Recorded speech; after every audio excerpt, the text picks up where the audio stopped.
Good morning, everybody. This is the DaSportzCave episode number 13. Uno tres, lucky 13. We got a great week of recaps to go over. We got NFL Week 6 recap, the 7 preview, an incredible Thursday game that was awesome. All your fantasy implications, of course. We'll briefly touch on NCAA Top 25, of course, the World Series now that we have their teams finalized. And we'll talk a little about NBA opening weekend. So, without further ado, you guys, this is your boy Juice. Adolf. And stay tuned for a great show.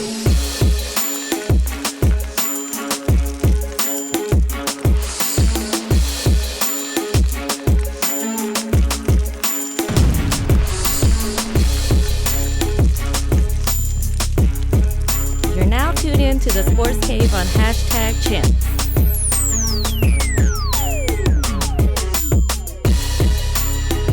All right, so welcome to the Sports Cave, the official podcast of real fans. This show streams live most times on YouTube every Sunday morning at 9:30. Start your morning with us. We do interact with our audience through chat, take phone calls. If you can't make the live stream, our recorded version is always available on YouTube, iTunes, and Google Play Music Monday mornings at 6 a.m. We'd like you to subscribe to our community, and you can do that by visiting #champs.tv.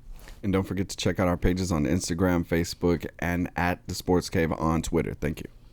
So, man, it's a little bit of a different week for us this week. As you guys may know, we're not going live today. Technical issues. Microsoft, thank you. Yeah, updates. That doesn't stop us from making our show, though. So we're still going to give you that. The show must go on. Start off with some goodies, man. There was a great game on Thursday, the Raiders and the Chiefs. That was probably the best game of the year so far. Definitely, bro. I definitely thought from the jump, right? This is starting back and forth to the very end, 2 or 3 endings, 3 or 4 endings maybe. The last play. And Tony Romo said it like over and over, like it's a copycat league. Mm-hmm. The Steelers expose a weakness, and the Raiders, in the Chiefs, and the Raiders just took advantage of that. I honestly didn't think it was going to be that back and forth like that. Yeah. But Derek Carr coming back in stride, getting back in rhythm. Yeah. Amari Cooper finally showed up. Derek Carr had been struggling. He struggled the week before. He was coming off an injury, and then Amari Cooper's been quiet all year and hadn't hit a breakout game this year. He basically produced everything he had in one game, and then some that he had done the whole season. So, yeah. And I guess the Chiefs aren't the super wonder team. They're still a good team. Don't get me wrong. There was all those calls at the end, man. It could have gone either way, but it was a great game, regardless of who you were going for. There was a total. Derek Carr threw for 417 yards. That's a lot. The crazy. Chiefs defense. That's a big deal. The Chiefs defense isn't the same without missing their best player at safety. So, but okay. No, I'm just saying it was crazy. I mean, I would figure the run game would have been dominating. It was good on both ends. I mean, both offenses were well oiled and heading to it. But you're right, man. The Chiefs defense is taking a step down. That's 2 weeks in a row. They've you're like, what? I didn't think Big Ben would have done anything, but yeah, without Eric Berry, their secondary is taking a hit. And Kareem Hunt had a nice game, but he didn't have that Kareem Hunt big game that everybody has expected him to, that he's been doing over the last few weeks or since the beginning of the season, pretty much. I mean, he had 87 yards, so rushing. He had some catches and stuff.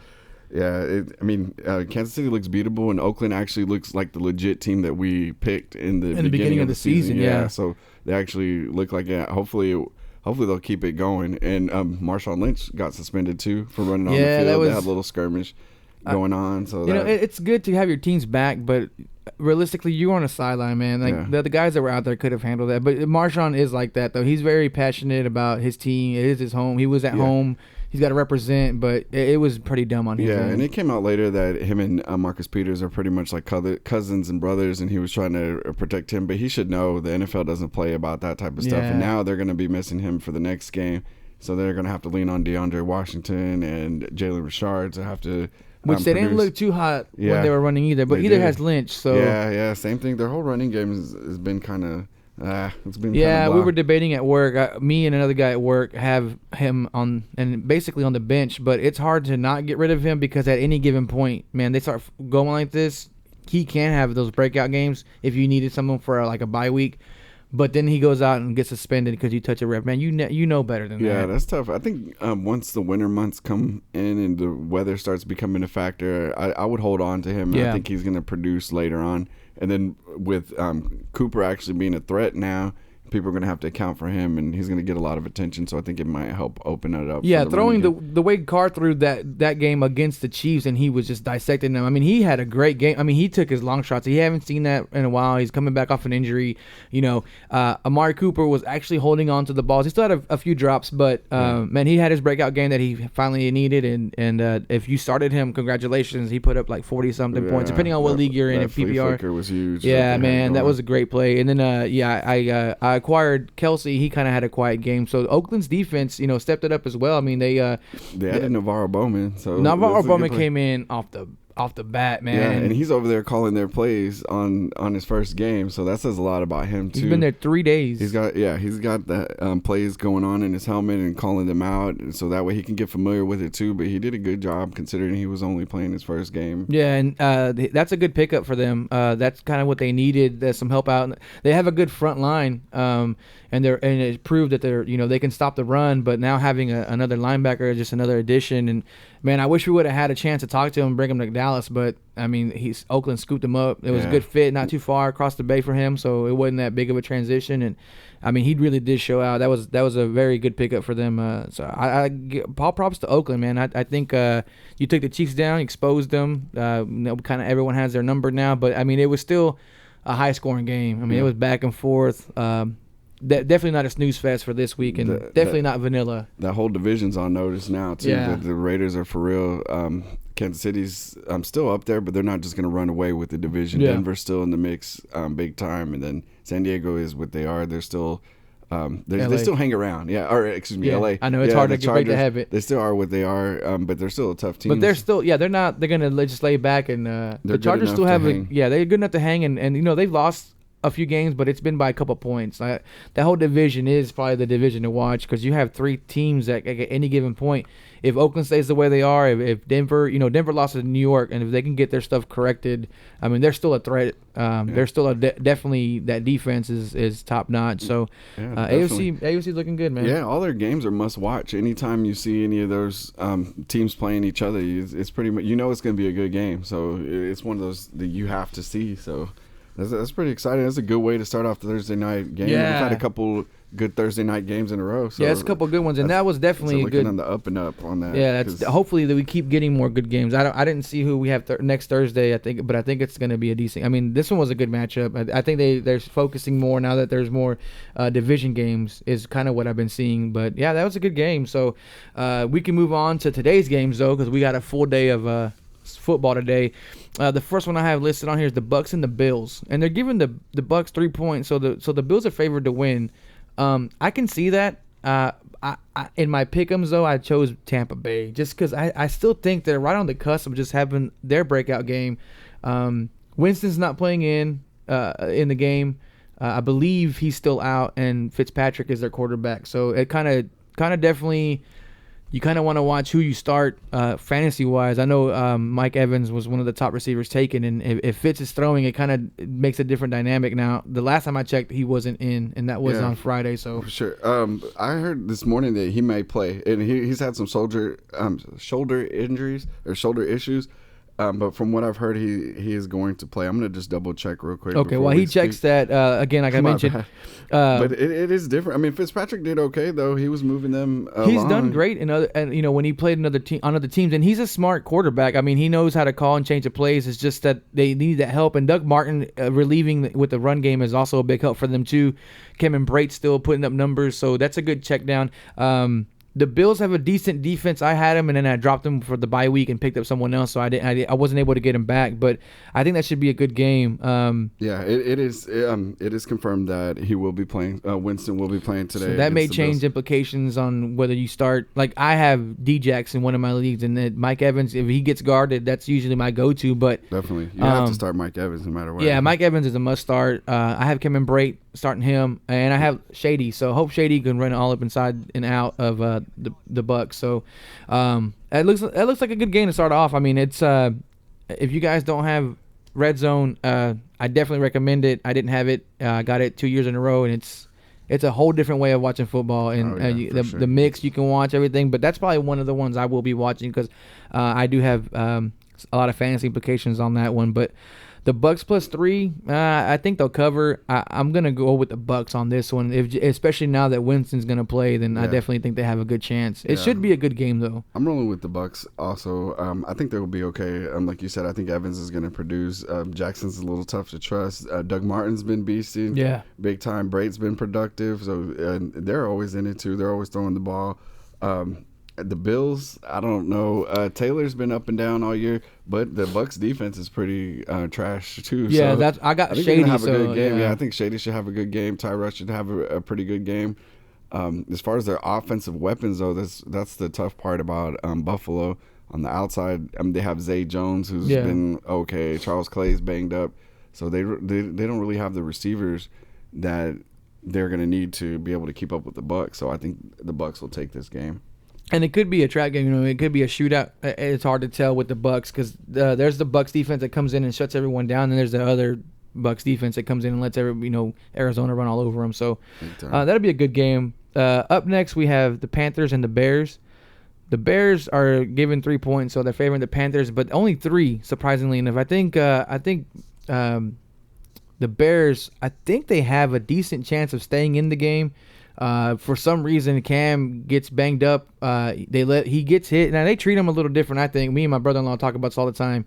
They treat him a little different. Because he's a bigger quarterback. He gets those late hits, and they don't call. Yeah, the way he runs, and other smaller quarterbacks. They don't call as many penalties. Roughing the passer as they do with Cam. But he definitely has the ability to dissect Chicago's defense, but Chicago's been playing better. So surprisingly, has been keeping them in games. I mean, the running game keeps the other offenses off the field. So, and they've been doing pretty good with Jordan Howard. I think the Panthers will win this game, though. Cam, though, Chicago's pretty tough against the quarterback, so it's going to be a tough matchup. But I think I'm debating on starting him and Kirk Cousins against the Eagles. So. Yeah. I don't know. I think it's a good problem to have, but I'm going to bench Cam just due to the Bears' defense being pretty good and their run game keeping them. Yeah, keeping them in. They're going to keep them off the field and keep them in. And Mitchell Trubisky's been pretty good, but I think the Panthers' defense is going to be tough. And Kuechly may be out due to a concussion. So he's had his 3rd concussion in 3 years, so that's something to look out for. Trubisky had a pretty good game. He's looking pretty good. The unfortunate thing is that he started against a tough defense, and his schedule hasn't gotten any easier, so you kind of just threw him into the lines, but he actually held up his own. He won him a game last week. Yeah, so, I mean, I think it'll be a good game, too. I think it'll be more, there's going to be a lot of ground game, maybe. I don't know, maybe it's about passing, but, with Cam, though, the thing is that he can run as well. He's usually their second leading runner every game. So I think the Panthers do have just a slight edge over just because it is a rookie. And if they stop the run, then where do you go after that? So it's I think that's a good. The Panthers can load the box and kind of slow the run, and then you have the Bears are lacking on offensive weapons. Yeah, also, I mean, they got Zach Miller and Kendall Wright, but that's about it. Yeah, dude. So that's tough. That's going to be tough for the Bears to get their passing game going against the Panthers defense. I think they got some good young corners out there. I could see the Panthers dominating. Yeah. Do you have anybody playing? I don't have anybody playing. I have in this Howard game. Playing. Jordan That's a Howard good start, playing. Though. Yeah. So he's been solid. He's been solid every game, pretty much, with the exception of like 1 or 2 games. But yeah, I'm definitely rolling with the Panthers. Yeah, I'm rolling with the Panthers on this one. We got Titans and Browns, and they're giving the Browns +6. Nah. Yeah, that's a lot. I would roll with the Titans all day, big time. I picked up their defense just because every defense that has played Cleveland has put up some good numbers. Yeah, and even the Titans defense has been kind of crappy. I know I've used them in other matchups and they didn't do so well, but I'm very confident against Cleveland. Against Cleveland, Kaiser, they don't know what they want to do at quarterback. Kaiser, Hogan. They don't know what they want. That messes with your dynamic of your team. It does. You can't get a consistent quarterback, then you're gonna, every quarterback has their, their little the scenarios they like to do. They know they have different check downs. One may check down on one may call out another play on another. your team can't get used to that. The cadence is different. So yeah, I mean, how are you going to get the rookie any better if you're going to take him out right away? So I mean, you knew what you had. You knew Hogan is what he is, but you got to stick to one. Yeah, you got to stick to him. Give him a chance. Give him a legit shot, and that's what we're going to see today. And I think the Titans are going to roll. And there's also some news that I saw that Kenny Britt is going to be missing, and Corey Coleman's going to be missing from their game due to them not making curfew and stuff like that. They're already kind of hurt, but they're having those type of issues, and the team's a mess right now. Yeah, that's a bad news Duke out there. Johnson maybe somebody I would start with Kaiser back because he's been more productive. But other than that, I would stay completely away from the Browns offense. As far as Titans go, I'd start everybody you can and their mama against them. I mean, of course, Marcus Mariota is somebody that I'd be playing if I didn't have a better option, and then Delaney Walker, I'm rolling with him. He's got a good matchup against them. So Rashard Matthews, I would roll with. Rashard was Murray, DeMarco. Probably even Henry. Even they Henry, can split. He might get some time later on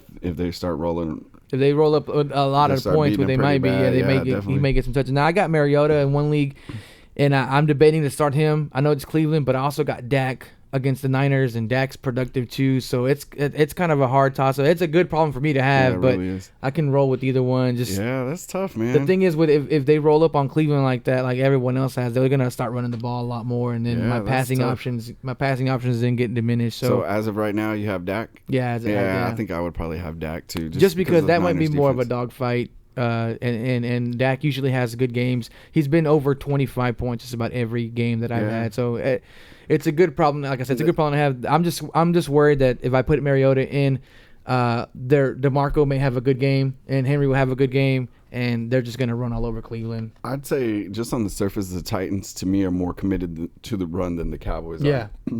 If the game script calls for it, they'll start throwing, and Dak's been throwing a lot more than anybody's wanted him to throw, and our running game hasn't been what we expect it to be, and we basically have it on a short leash. So I would roll with Dak. Yeah, that's what I'm going with. But if you have Titans, and it's a good start either way. I mean, you can't go wrong. Mariota's going to put up his numbers regardless. So I just need more numbers. I need more numbers than because I can foresee them definitely running away with it and then starting to run the ball a lot more. So that should, I don't know if that's one that I want to watch, but I'm sure when the red zone comes on, I'll tune in. Oh yeah, for sure. But I have Delaney Walker, so I'll be all in on that one. And luckily he's playing today. They're having some question marks on him for his health, and I believe in Henry also. So, but they are both Murray. Excuse me. Both are playing.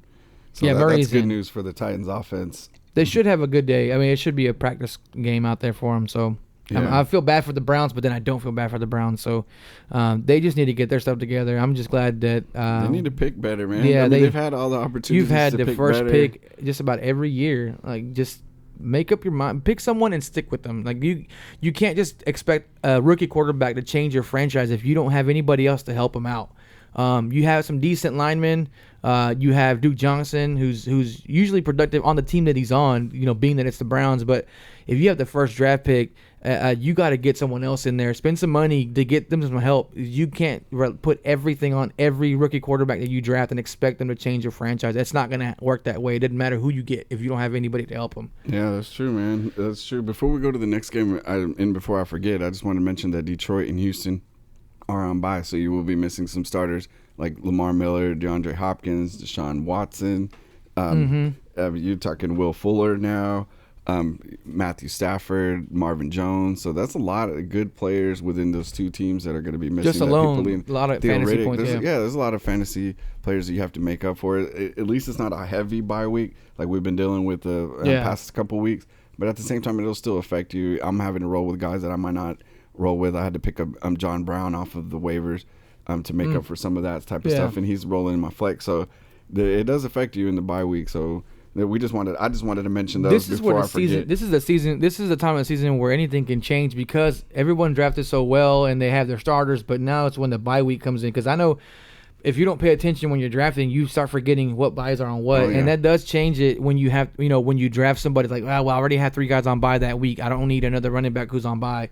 So this is the time where it can make a big difference in the league dynamic of who's on bye, who's not on bye, who do you have to start? Because now we have to rolling with waiver wires that we don't normally wouldn't. So yeah, it separates teams too, because you have a lot of top-heavy teams that don't have depth, and this is where the depth comes in. This is where it starts to even out. I may not be racking up wins every week, but at the same time, I have the depth, and then when these bye weeks come into place, I've been scoring high scores in these bye weeks, so it's helping me to get some leverage in the league. So I'm hoping it pays off. We'll see, but my team has been. It can make anybody. It can make anybody's season. Yeah, I mean, one loss, the way that everything's bunched up. I mean, the NFL and fantasy football are a lot alike in that way. One little loss can make everything. You go down 2 or 3 spots, real quick. So it all counts. But the bye weeks are definitely something you have to pay attention to, and your advanced fantasy players, prepare in advance. So my team record's still horrible, but definitely with these bye weeks and the waiver pickups, I'm scoring more points than I would completely have at the beginning of the season. Like, it's a different team. Same here. But I still got the loss. But I lost scoring 130, whereas I lost not even breaking 100. So it's definitely we play each other this week, so we'll see. It's gonna be on, man. Our one-eye wonders versus. Show me your TDs. Oh, touchdowns. That is touchdowns. We'll see how it goes. So it should be interesting. Yeah, neither one of us had anybody going on that Thursday game, unfortunately. Yeah, we were kind of like, snooze fest for us. Pretty much for us, but we'll see. But it was a good game. Moving on, Saints and Packers. As you can see, the Packers are giving 4 points. The Saints are favored. So once your little boy Aaron's gone, it looks like you have a whole different team. People have lost faith in you already just because he is that key component that will stretch a play out, who basically commands your team to do, you have to play him differently. You play the Packers differently when Aaron Rodgers isn't in. Yeah, definitely. He's an MVP candidate every year. He was my pick for MVP. Yeah. Losing him, they're saying he might be back later on in the season, but losing him changes the whole offense. Hundley's okay, but I know he had a hard time because of the way that he had to come in. Against a good Minnesota with no preparation, defense, and now against a really good Minnesota defense. But I don't see how they're favored in this game. I mean, I guess they are at Lambeau, so that might be part of it. But with Hundley's the Saints are favored. I'm sorry. The Saints are favored. My bad. I suck at lines. It's all right. But the Saints, I think they're going to win pretty big. Their defense has been pretty good. I think they're going to give Hundley a fit. So yeah, they had a good game against Detroit last week, and that was that was a crazy game to watch too. But Drew Brees was like he's back on point and getting that offense started and going. The ball around big time. I definitely think the Packers are going to go down today. Like I said, without Aaron Rodgers, as good as he is what is keeping on the borderline of being a good team to being a mediocre team to now you don't have a quarterback that can do what he can do. I don't see their defense is okay, but I think Rodgers is the one that you have to worry about. That you play them to keep him off the field, and today you can kind of relax a little and say, oh, well, we can get another stop, and we're good to go. You can leave time on the clock. Yeah. I had to worry about Aaron Rodgers, but I didn't like the way he got all mad. I know he got hurt. Oh, that he gave him the Look, FU at the end. It's football, Aaron Rodgers. You're gonna get hurt. It happens. It was a clean hit. You landed on your shoulder. I'm sorry you broke your collarbone, but that was a clean hit. Nothing wrong with it. Of course you're mad. I get it, but don't throw a fit. Don't be Steph Curry out there. Yeah, for sure. He threw the fit. I mean, it was. It's understandable to be bad play. It wasn't a dirty hit. Like, I mean, it was clean. It's a clean hit. Clean hit. I mean, it happens. It was funny. Y'all think it was funny when Romo got his collarbone broken and hurt, right? But now you understand how your team changes significantly when your starting quarterback is out. Their whole offense is going to take a hit. If I had Jordy Nelson, I'd still be starting him, but I'd be tempering my expectations back. Devontae Adams, I'll also start him. Cobb, probably not. I don't know. I would probably start the running backs. Whichever running back you have. Because Aaron Jones is if you picked him up, they're giving him the rock. Ty Montgomery should still have a good game. They're going to need a run because I don't think they're going to rely on their pass this much this week or even going on until. For the notice. And for you people out there Tony Romo's not going to Green Bay. No, calm down. You can't just throw someone in the middle of the year that hasn't had any prep to a new team, new offense that they've never played on. So those are funny to watch though. But last week they had a tough game. I mean, they had a tough matchup for the running backs against Montgomery and Jones, and they didn't really produce too much either, but they should have a better game against the Saints. But I think they're going to lean heavy on their running game. As far as Saints go, Breeze, you start everybody. Breeze, I would Michael start, Thomas, Alvin Michael Thomas Kamara. has been going off all year, man. Ingram had a nice game. Ingram had a really good game. I Yeah, think he my had a brother really had him good on the game. bench and put up like 40 points, Yeah, man. it's hard to call because Kamara had been that dude, and then Peterson left, and it opened up some opportunity, and Ingram took full advantage. I think of it. Peterson leaving was helpful for both Peterson and the Saints because now they don't have to worry about someone throwing a fit and not getting the ball. Yeah. And Ingram had a really good game, so I think that they're starting to get. I'm still think they're going to do more of a committee, but I think they're starting to see who's going to be their lead back, which is Ingram.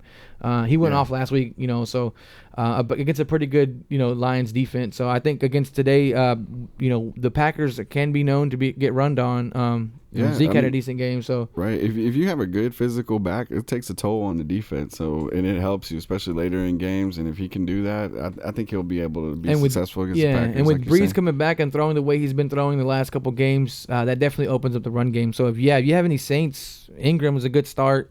Michael Thomas, like we said, and Drew Brees, I would go with them, but I'm going to go with the Saints on this one. I do despise the Packers just because they're the Packers, and I'm never going to really pick them to win. Yeah, same, pretty much, but especially now. Yeah. I mean, with Rodgers, With Rodgers you out. kind of have to, but Rodgers, but with him out, I'm leaning towards the Saints. Another surprising game, another line. The Jags are favored to win, but they're only giving the Colts 3 points. That's our next game, Jags and Colts.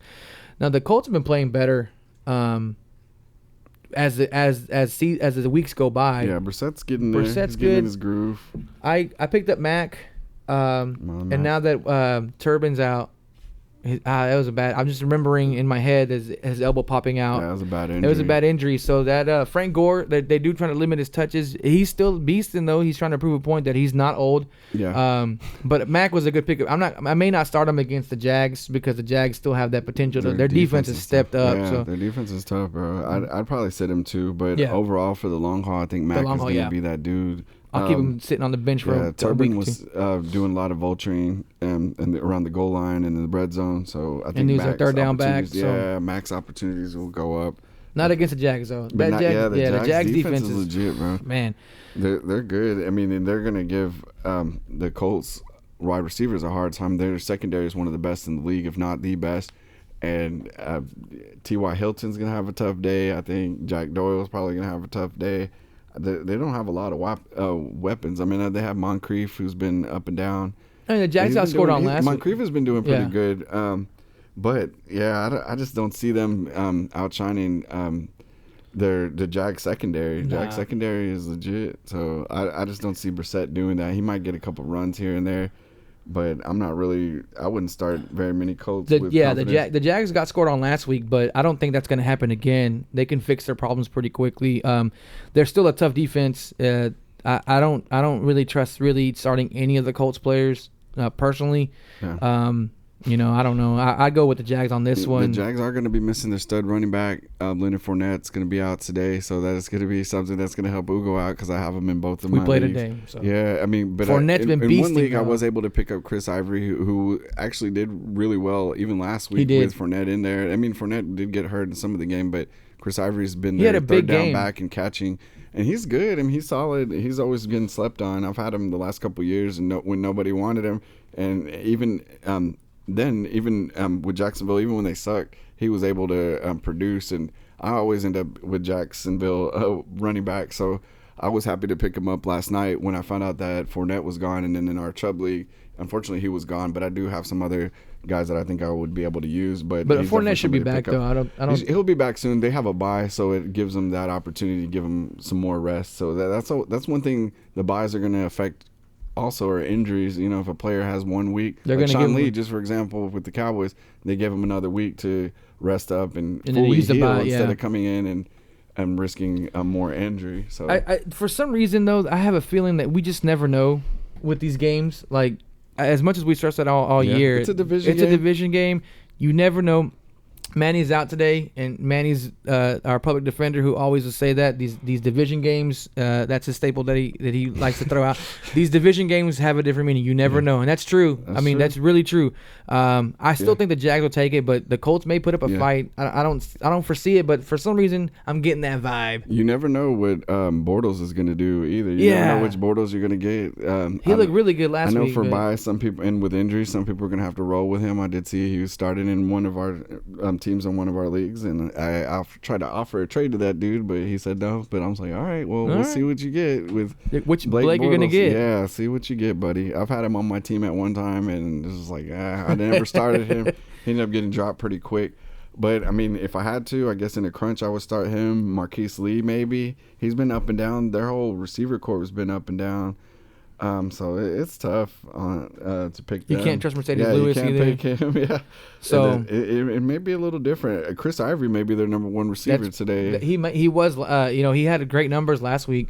So I can see him, flanking out, getting a dump pass, screen passes. Yep. So that should be. I still roll with the Jags, but you never like these division games. You don't know. I don't think the Colts have enough firepower though. But I've said that a few times about games, and I was completely wrong. So I think you're good on this one, man. That's a good guess. Another division game: Cardinals and Rams. They're favoring the Rams. I would too. The Rams are the Rams, man. Their offense is great. Their defense is great. They're just an all around solid, reliable team. I'm not saying they're going to dominate everybody they play, but you can count on them to stay in the game. And again, another division game. Yeah, they've had some tough losses, but they're still one of the top scoring teams in the league, one of the best offenses in the league. And the Cardinals' defense hasn't been what everybody thought it was. I dropped the Cardinals' defense just for this game. Yeah, they've been getting scored on big time. So I mean, they still put up the Cardinals' defense have put up for me like maybe 13 points, 14 points is not what they're supposed to be doing, right. And that's because of the help of like a few interceptions. But I definitely dropped them because the Rams will score. Todd Gurley is a beast. Yeah. You start him today, regardless of they've been playing the Cardinals defense. I would start Jared Goff possibly if you had to. If you don't have any other options, he's Robert a solid Woods pick. Too. Robert Woods is a good. You need to flex him maybe. Yeah.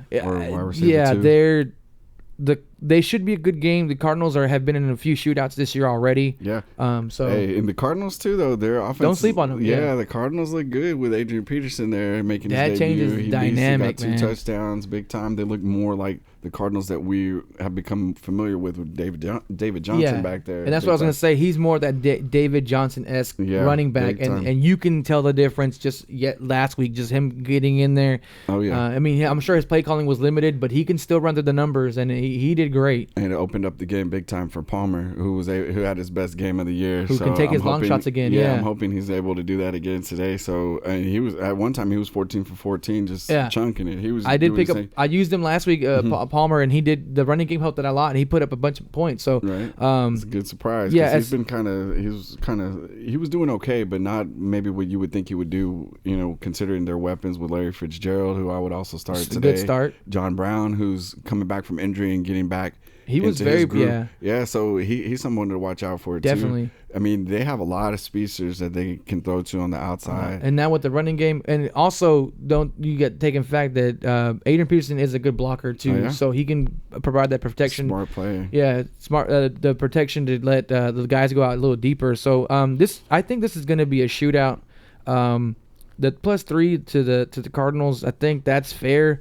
I think the Rams and Jared Goff are just going to take their home, not really necessarily a home game in LA because nobody watches those games. I don't know why. Yeah, I'm going to take the Cardinals on this one just because I'm hoping that Peterson and Palmer come through. Man. I'm going to roll with the Rams. I just think Todd Gurley is still that dynamic running back that will take over the game. And against Arizona, their defense both defenses have their holes and their struggles. I think it'll be a good shootout though. It could be. It's really up in the air. I mean, it's anybody's game. I like the Rams a lot. I could see them getting to Carson Palmer and give him a couple sacks or two. So but I'm just going with the Cardinals on this one. That's fair enough. I mean, I can't wait to see that game. This is going to be a good game. This is one of the ones to watch. So the next one we have Jets and Dolphins. The Dolphins surprising everybody. They got that win, man, against Atlanta, and the Jets are the Jets, but They've been better than everybody expected. Yeah, them to be. I feel McCown's bad. been throwing it. We ragged on the Jets even before the season started. Like all the memes, you're gonna go 0-16, and they've actually done really well. So they got as many wins as our Cowboys. Man. Yeah. So there you go. What does that say? The Jets and the Dolphins. The Dolphins, Jai, he had a decent game. Fantasy wise, I got him starting in another game. It'll be tough against that Jets line, but Cutler, I don't know if you can trust him 2 weeks in a row, but that's why I'm rolling with Jay Ajayi in that league, just because I think they'll have to run against the Jets. Their secondary is decent, but the Jets too. They also have some players that are I'm starting Curse too. Yeah, he's been doing good. He's been putting up numbers. Last week was the first week that he had a subpar game. But he's still the top producer for their team last week. And Safarian Jenkins has opened up things big time for the Jets. He got robbed for the whole offense. Yeah, he got robbed on the touchdown. Good thing for you though. Yeah, it worked out for me, but yeah, I still hate to see people get robbed like that. But it's all good. It worked in my favor. It worked only when it benefited. Yeah, for sure. But as far as fantasy implications, Kenny Cutler, Stills was probably never start. Kenny Stills has been quietly putting up a good year, bro. Like especially for like a flex or. And I dropped him a while back in one of my other leagues, and now I'm like, dang, I should have kept him. He's one of those guys that you're like, a long bomb down the field. You're like, who is that? And then it's Kenny Stills. Like, oh, it's this guy again. Like always, it never fails. Like he does go under the radar. It seems like every game he has at least one big play like that could have got you some solid numbers. And this game can go either way, I think too. But fantasy wise, I think both defenses again have holes and have problems, and everybody can have the ability to put up some numbers today. So. Yeah, definitely. Yeah, I mean, the guys that you have to start, and Forte did look pretty good last really week. Good. I know we kind of chatted about Bilal Powell. Would you start him this week? I picked him up. I don't think I'm going to start him because I have better options. Bench, right? Yeah, but I might. I mean, it's tough to. Dolphins' run defense is okay.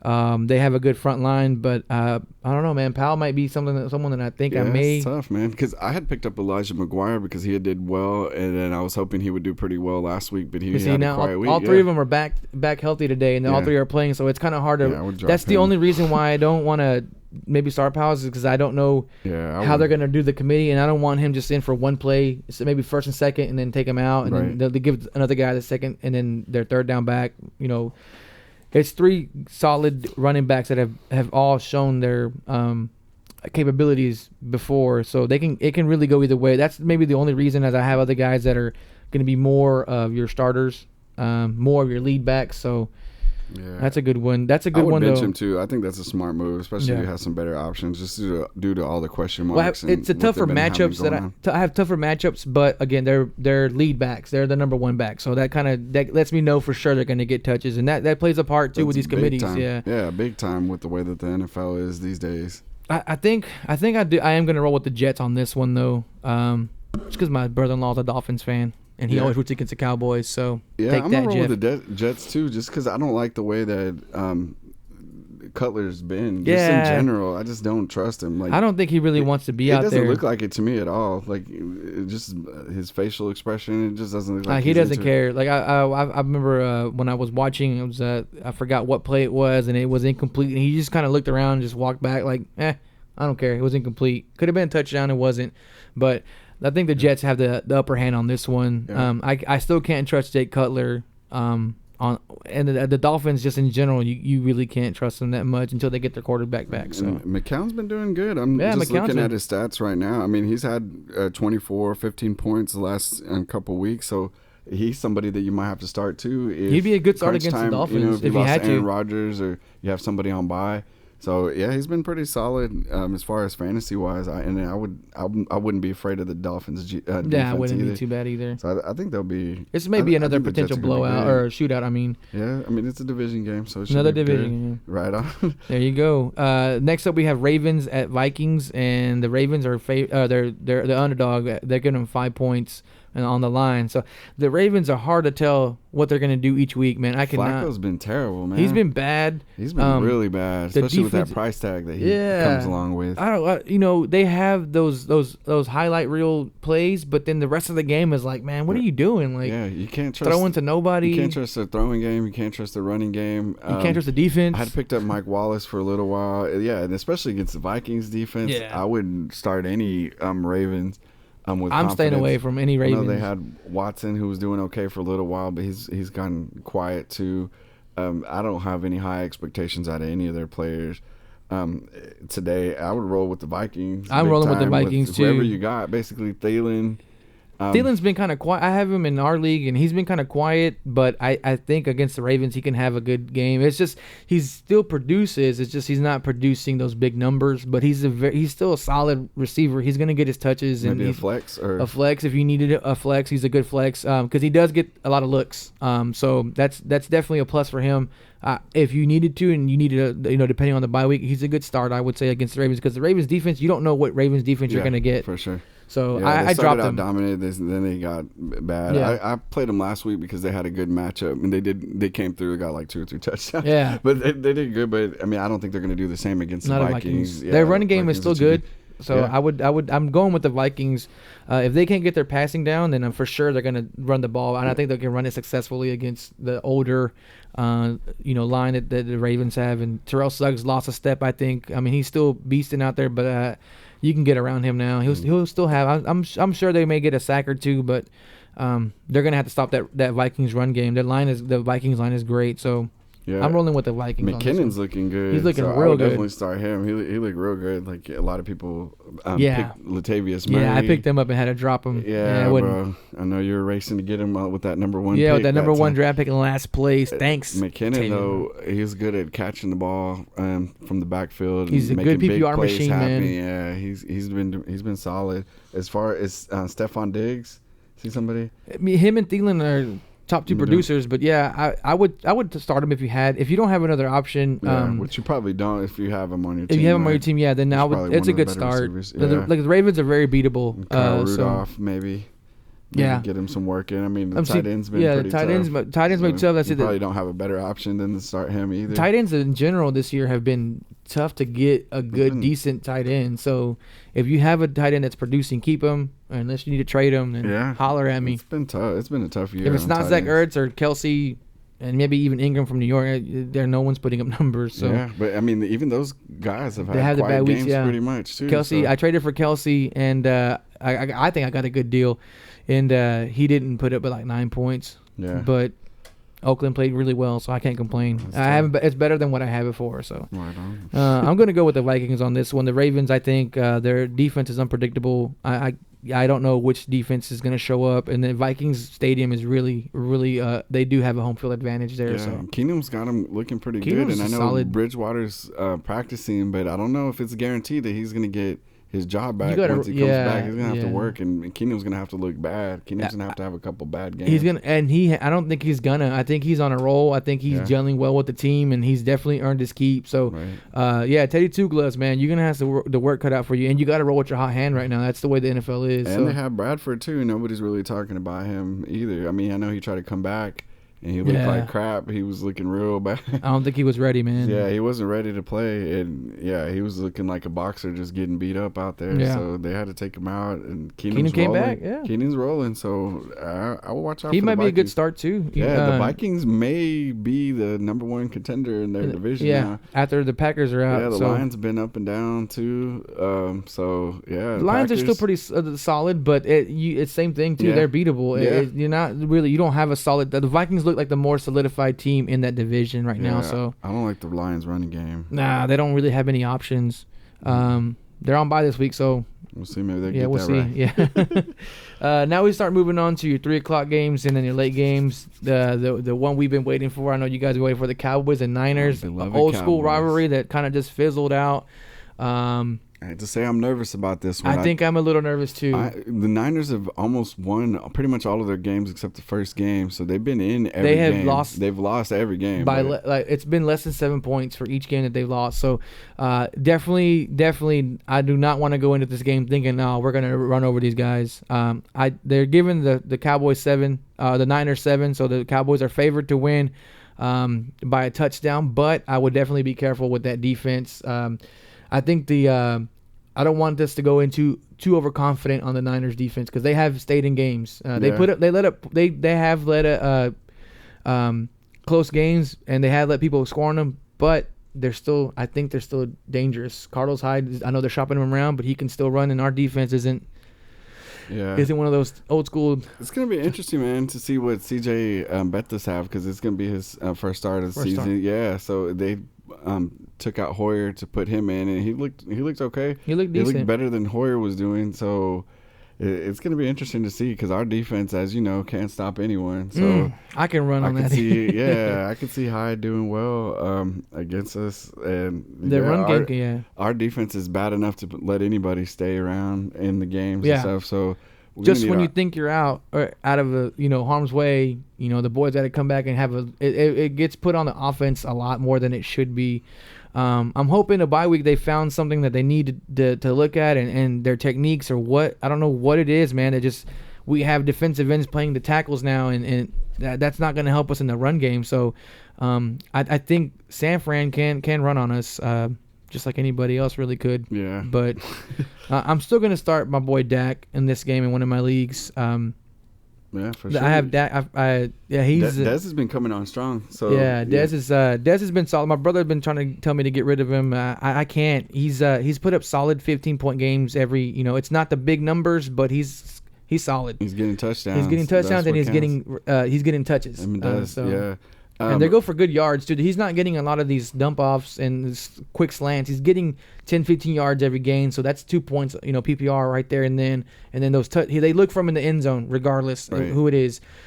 We can't trust T. Will with his brick hands. Yeah. Cole has been kind of quiet because now he's been getting that focused on. Yeah, so big time. But Dak has the ability to run. Maybe Zeke will eat today. Yeah, I was about to say Zeke. It's a big deal that he's going to be able to play today too because of legal issues going back and forth. I know everybody's sick of talking about it, but this week he will be available, so that's all we know at least for now. I know everybody jumped off on Alfred and Darren McFadden, and then now you're like, I just picked up 2 guys. I had a guy in one league, in my other league, he picked them both up. Yeah. And now you're trying to get rid of them. I'm like, yeah, man. See, you just never know. Yeah, I wasn't one of those guys to rush to get them just because.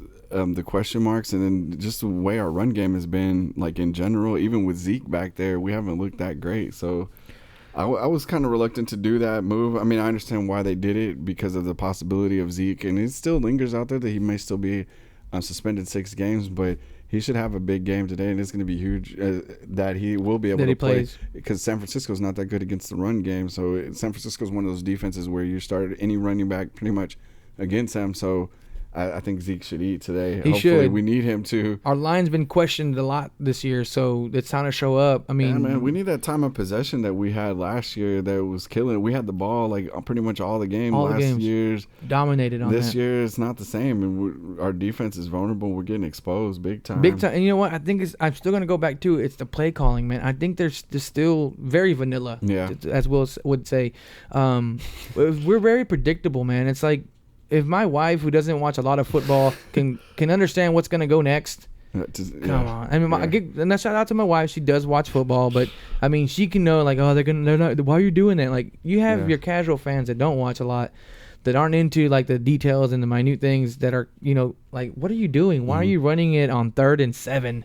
Why aren't we using the screen more? Why aren't we letting them take shots down the field? There's times when Dak has all day to throw, and then. T. Will can't get open if we paid him. We need some Bryce Butler, man. Yeah. Can we get Bryce moved up to our? We need him. He catches big catches and timely catches. Give him a shot. He's more, I think, a viable option on the opposite side of Dez to open more options up, even for Cole while he's in the slot. But T. Will, if he's not going straight, man, he's speedster, but then he's got those From when what he I've drops those heard, catches. from what I've heard, T. Will's a good, and from what everybody says and have seen, T. Will's a good running blocker. But if our running game isn't that good and our passing game's suffering, like give Butler a shot. Yeah, give Butler a shot, man. We're gonna have Bryce. We need give to see Bryce more a shot. Butler. Yeah, big time. It should DJ Duffel bag. DJ. It should still be a good game. Both defenses have their problems, so these starters are. I would definitely start Zeke. I'm starting Dak. I have to choose between Dak and Mariota. So, Dak good attack, man. Yeah, good problem to have. I just think that with like we talked about earlier with Tennessee going up against Cleveland, I think they're going to run away with it, and Dak will probably be more in a dogfight than Tennessee will be. So I'm rolling with Dak. I don't know if I want to. I have Jason Witten on my bench. I don't think I didn't start him, and he's drop him. Yeah, is he almost droppable? He's almost droppable. I just he had like one breakout game, but you don't know. It's hard to drop someone like that because my experience is I drop them and then they go off. So yeah, it's tough. I probably would just because, like you said earlier about Beasley, they're taking away those short underneath throws that Dak loves to do. So they're testing everybody. Every defense is testing him to see if he's gonna spread the ball out and throw downfield. So if we can get the run game going, then that's when we're using him a lot for blocking too because our offensive line isn't the same. So he's been more of a blocker lately too. So if the run game can get going, that's when it opens it up for him. But during the bye weeks, you might have to drop old Legend. I might have to, as much as I don't want to. Yeah, I think the Cowboys win this game. I think it's going to be close. I think it's going to be closer than that 7-point spread. Yeah, I think so too. I think it's going to go down to last wire. Hopefully it doesn't, but I can foresee that for sure. Next game we have up is Seahawks and Giants. The Giants surprisingly have looked really good the last couple games. They just haven't been able to inch that game out. But they on Denver, man. Yeah, they put it on Denver. They did put it on Denver minus all their top receivers. You can't name one of their top receivers, and they still put it on Denver and made them look good. I mean, their defense is still legit. Their defense is still something a defense that you have to account for and be worried about. Yeah. But as far as this game goes, I'm gonna pick the Seahawks. I think the Seahawks are overall a better team. They have more weapons. I don't see how the Giants' offense is gonna move the ball a whole lot against the Seahawks defense today. Yeah, and it's one of those things that I question myself too with the running back game. He's the lead back. What's his name? Orlin Stacquer? Yeah. Yeah. So, and he ran really well against a tough defense in Denver, but he also has to do it now against Seattle. But Seattle's defense has been run on a few times. The last two games, they've let the running backs run over 100 yards. Mm-hmm. And with being that the Giants don't have much of a passing game, the running game may be what saves them. So, I think they're going to be. I think the Seahawks are going to be able to focus on that. The Seahawks, they can focus on that, and then frustrate. They can frustrate Eli, and they do have more weapons on offense. Yeah. I think the Seahawks do end up taking the game because of their offensive game. But defense, both defenses, it's hard to tell. The Seahawks' defense has been less than expected. Yeah. Right.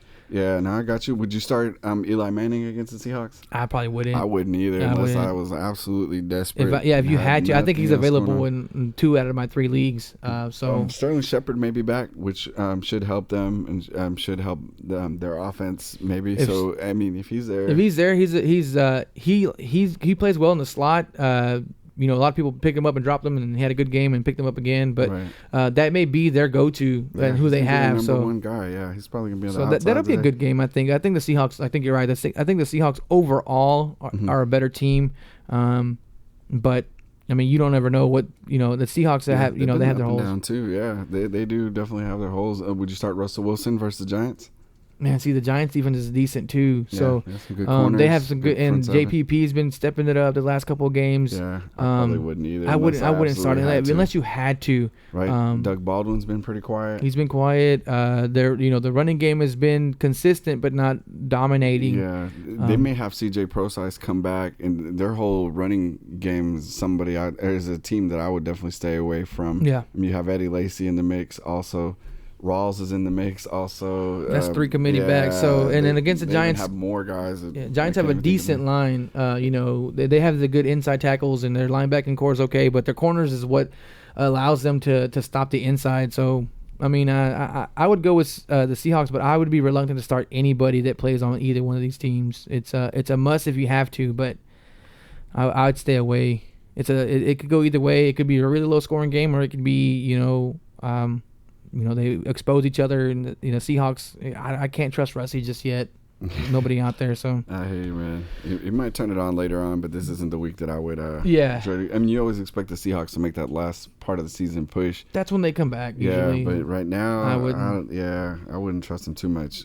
Not against the Giants, but I think the Seahawks get the win. I think so too. I think this next game, another division game, is going to be a good one. The Bengals and the Steelers. Good old black and blue division. Yeah, man. the Steelers are favored, and they're giving the Bengals 5 points, so they're giving them a touchdown, I guess. But the Bengals can surprise anybody at any given time. And then the Steelers did beat the Chiefs, but what Steelers team are we getting? Le'Veon killed me last week, but I have him in 2 leagues, so I can't really root against him. He beat me, but I used him to win. So I think he's getting in his rhythm now. He really is, bro. Just feed him the ball, Brown, man. that's basically their whole offense. I think they worked out what they had to work out, I think, and the Steelers, I think, are going to take this one, but the Bengals are known to put up a fight, so I think Le'Veon's going to have a big game. If you have him, start him for sure. Lex, I don't know if you want to start Big Ben. If you do, no, I wouldn't. I wouldn't start him with any confidence. Yeah. I mean, if you have to, then yes, and I'm sure. He came out with some points, but at the end, just because he had to throw, and he had some big throws, he almost had an interception that Antonio Brown turned into a touchdown. So that helped them win the game. Your receivers are the ones that are doing your job for you, but I would definitely start Le'Veon Bell. I don't know about anybody else. Antonio Brown. Yeah. There's secondary receivers. Martavis Bryant's been mad. He's almost droppable in my league. He's trying to get traded. He's trying to get out of there. Juju's been okay, but I wouldn't start him unless him or Jesse James. Yeah, unless you got like return yards on your league. Unless you're really struggling, I wouldn't start either one of those guys. Red Dalton, would you start against the Steelers? Their secondary is pretty good. Their secondary is really good. I don't think I would. If you had to, you may have to start him. But I tried to trade him. Yeah, I tried to trade him in a couple leagues in one league because I had him as my third QB. But then due to circumstances, I had to drop him. But I wasn't able to get any buyers. And I think a lot of it had to do with going against the Steelers. Yeah, big time. And they got to see him again. So him and AJ Green's been producing pretty solidly. He's been doing surprisingly good. How they've struggled. AJ Green still produces. Yeah, he's but elite. He's one of the best receivers. He can make it happen for you. But this is a very intense rivalry. Yeah, so man, these games are always close, especially within this division. I think it's going to be close, but I'm going to go with the Steelers. I hope they ride that momentum that they've been going. They've been actually looking more like the team that everybody thought they were going to be. I'm going to roll with the Steelers on this one, and I'm certain that Le'Veon Bell's going to have a big game again. Yeah. So it's two weeks in a row that he's had his breakout games. I think he's back in stride. Yeah, and then on the Bengals side, Mixon, somebody I'd probably start with. But as far as their running backs, that's pretty much it. That's the only person I would trust. That I would trust. Yeah, Croft has been doing okay, and their tight end. He's like their second receiver. So if you're hurting at tight end, that may be somebody that I would start if I didn't have any better options. But yeah, I think the Steelers are going to roll with this one. I could see that one being really close. That should be a close game too. Though I could see Antonio Brown struggling, but I can't sit him. But you can't. But it could be the opposite. You could get that Steelers defense that allows everybody to score, and the Bengals have the ability to put up points. So you just don't know, since man. They changed their offensive coordinator. They turned it around. Yeah. It should be a good game. It could either be a low scoring or it could be a high scoring. It's a tough toss up, but these games usually are a dogfight. So I mean, they want it that. Maybe they'll go to overtime and you get some extra points, man. Yeah, it's going to be tough, man. This is going to be big division implications on that game. Yeah, too. That definitely is. Another division game, Broncos and Chargers. That line is even. And what? The Chargers. That surprises me, though. Yeah, I guess because maybe they lost last week to the Giants. But the Chargers, man, old man Rivers is still keeping them in there. My brother I looked at his points, and he has what's his name? I can't remember the running back. Melvin Gordon, and he's been putting up numbers every week, surprisingly. So will the Broncos allow that 2 weeks in a row? I don't know. I don't trust the Chargers defense, so I think the Broncos would have a good game too. But the Chargers surprisingly been putting up numbers. They're still not the elite team that I chose them to be, but I think the Broncos run away with this one. Just because their defense is a whole lot better. Yeah, they are. Rivers is going to throw at least 1 or 2 interceptions. Yeah. He keeps them in games, but then he takes them out of games too. So I think it's going to be tough. I wouldn't start Rivers at all. I wouldn't start Keenan Allen or Tyrell Williams. I know Mike Williams is starting to come on over there, but they're not teams that they're not anybody that I would be in a hurry to start against the Broncos. No. As far as the Broncos side, there are going to be missing Emmanuel Sanders. He's so that's out. a big deal. And I think that really affected Simeon last week too, because Sanders That's is his one threat, of those guys. man. Yeah, Sanders is kind of like a safety blanket. I know they have Fowler, who's okay, who got a couple touchdowns against the Chargers, so he's somebody to look out for. Thomas has kind of been quiet all year. Thomas, he was banged up too, so he's dealing with an injury. He should start, but he is dealing with an injury, so that may slow them down also. But me overall, just because of the defense, I'm going to pick the Broncos. Yeah, I'm going with the Broncos. Yeah, I mean, C.J. Anderson's been looking okay. Yeah, he's been looking pretty good. I think it'll be a running game. It is I can see that. It's in L.A. Another game there, and it's not going to be home field advantage. It'll be a Broncos home game pretty much.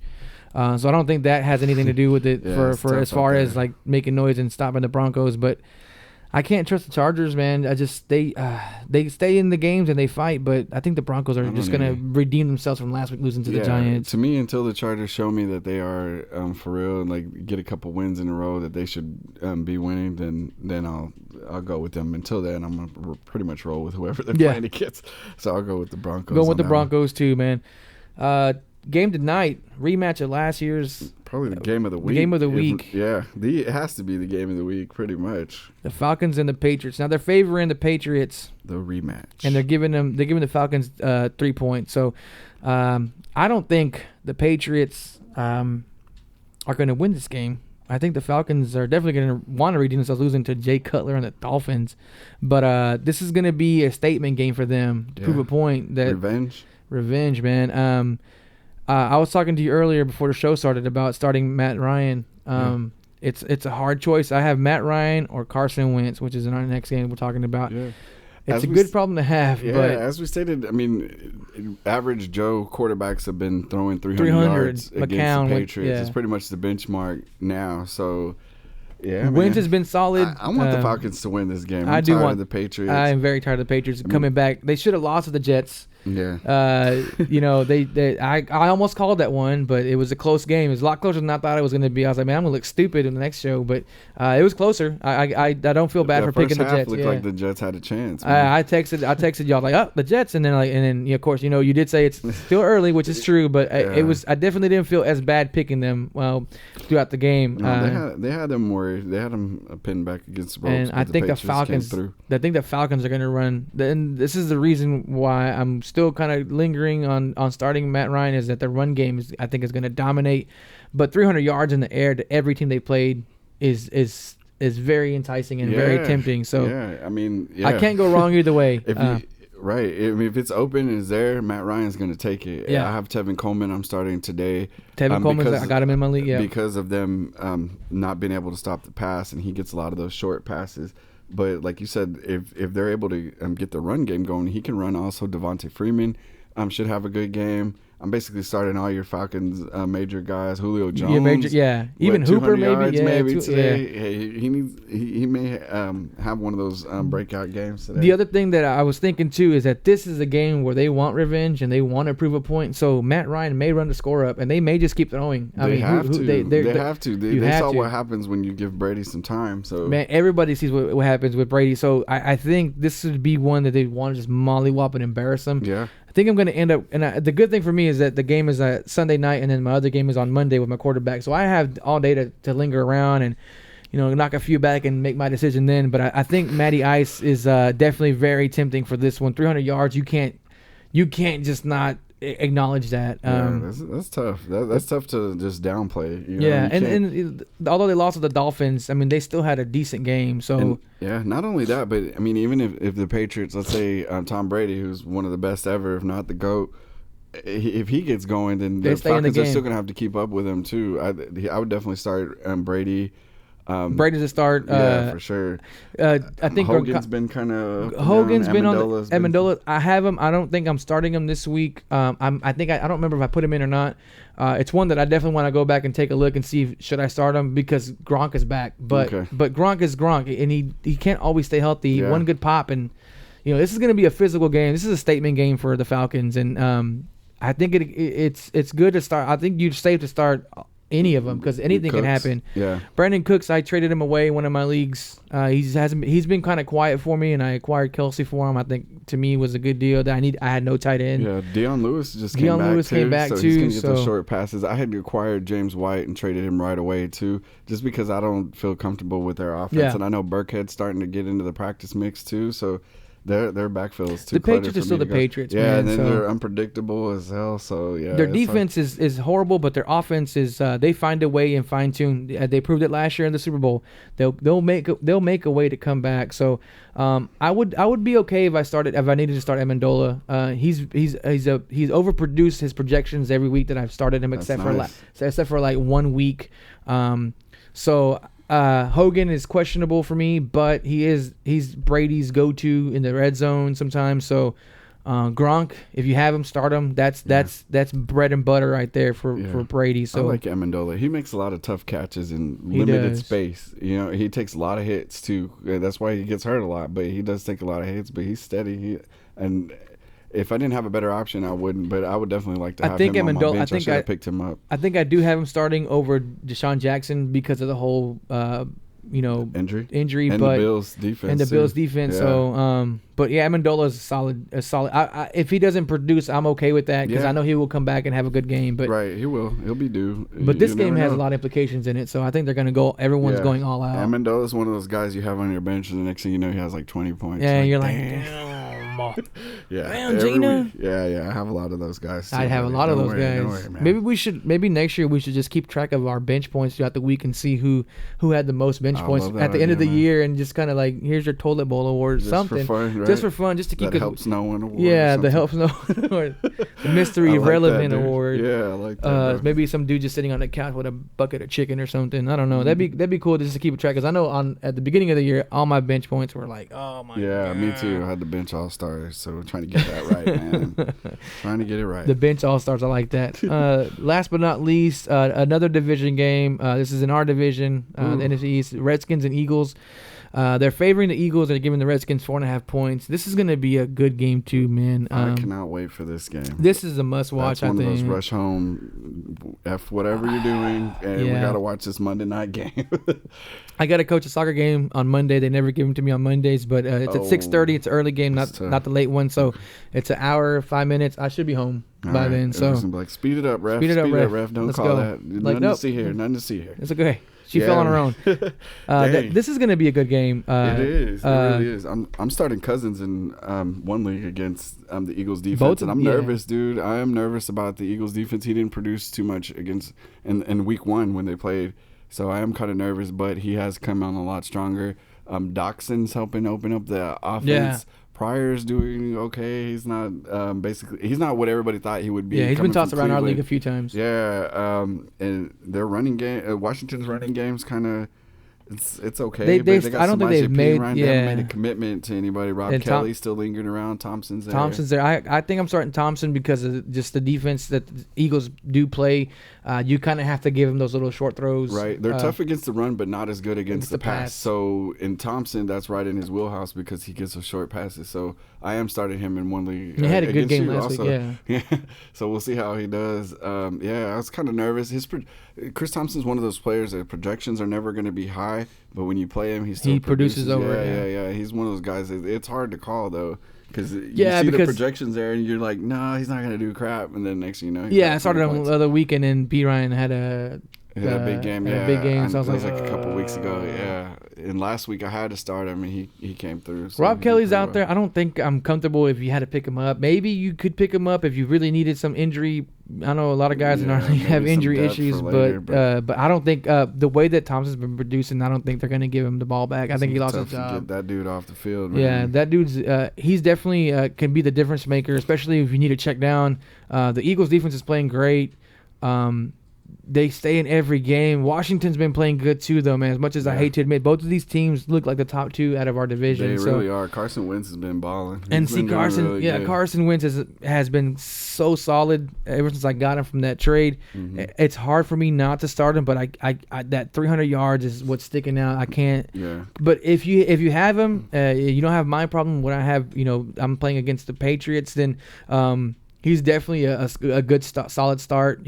I thought starting him in Carolina would have been a mistake last week. Yeah. And he proved me wrong. Yeah. So even without the big plays, man, he stays solid. He gets some runs. He's tough. They did bang him up a little bit. That's kind of the reason why I'm a little bit scared to start him. That's maybe not why I'm not sold for sure, because the Carolina put him down on the floor a few times. So no Josh Norman today too. So and that's no Josh something Norman. to think about. I mean, they still have Rashard Breeland, who's dealing with some injuries too. So but at the same time, the Eagles secondary is banged up too.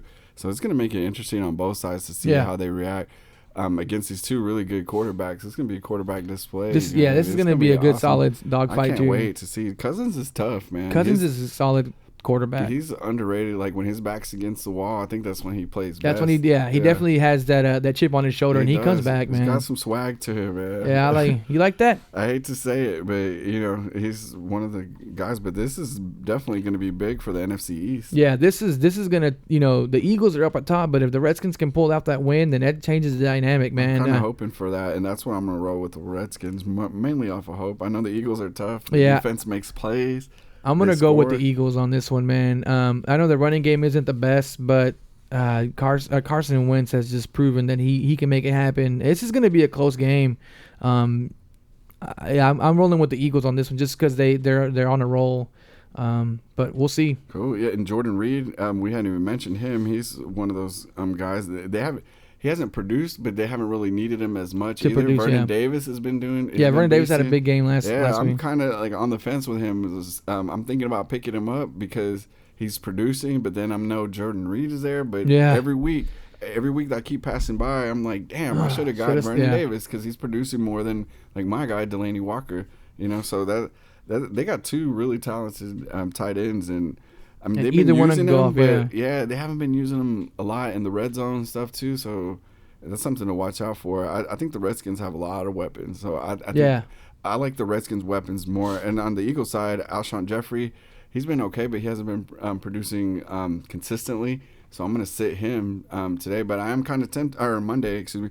I am kind of tempted though now that Norman's out, right? But he's been getting into Aguilar and then Ertz, who we haven't talked about either. He's been the best tight end.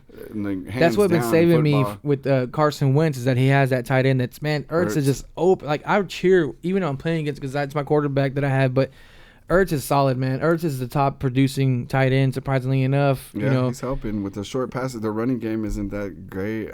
Garrett Blunt's been okay. He's had a few big runs. I picked up Smallwood and dropped him just because, with Blunt getting those touches now.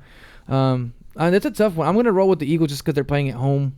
And I think personally, I think that Carson Wentz is just a tad bit better than Kirk Cousins, but Kirk Cousins has that experience too, man, especially a limelight Monday night game. Yeah. But, I don't know. I'm rolling with the Eagles. Carson Wentz. I believe in Wentz, man. Yeah, it's a toss-up game. That'd be a good game to watch either way. Maybe we'll get lucky and get that tie. I hope so. But that's pretty much all the games for this week. Like I said, I don't have Thursday's game. I don't remember who's playing. I'll be honest. But these are some good games. A lot of division games this week, so that's really good to jump into. I'm definitely looking forward to red zoning today. Big time. There's a lot of with division games. That's the best part of football, I think, is a division game. So, for sure. Moving on a little bit. Did you looking up the? Yeah, I'm looking up Thursday's game because I'm curious to see who's going to be playing. This is going to play. This is, and whether you guys think about it or not, it does play. It does impact your lineup now because you have a short week. Two teams are going to have to play on Thursday. They're playing today. We got the Dolphins and the Ravens playing on Thursday. Yeah. It'll be all right. We had a good run. Yeah, it was a nice couple games. Enjoy those. I mean, it's Thursday. You're going to be watching the games anyway, but that's not going to be the Cutler versus Flacco. Yeah, that's what we're looking forward to. Pretty much all you got to say. Some Saturday football for you guys and Friday, Thursday. Man, there was some good college games on this week. TCU mollywopped Kansas. Yeah, TCU was good, bro. They're Kenny up there. Hill, yeah. They're at 4. They need to get moved up some more, man. They should be moving up soon, and they're going to be in the mix once those playoff rankings come out. Definitely, and for the to be in the top 4. Yeah, they should be the top 4 or one of the top 3. They're the only ones in the Big 12 that are standing out and representing. And now that they have a Big 12 championship game, that definitely they kind of threw it back in the face to the voters. That was the reason why they were snubbed a few years ago or last year. No Big 12 12 team, went to the Final Four or whatever they call it, the championship, because Yeah, they didn't have holding them back. They haven't had a championship game, but they do now. So yeah, they learned. And it's gonna be here at Jerry You want to World. play with the big boys, you're gonna have to do what the big boys do. So that's what they did. And TCU definitely, I think, can hang with just about anybody up in those top 10 teams, man. So big shout out to TCU. Another big game that we personally, personally like.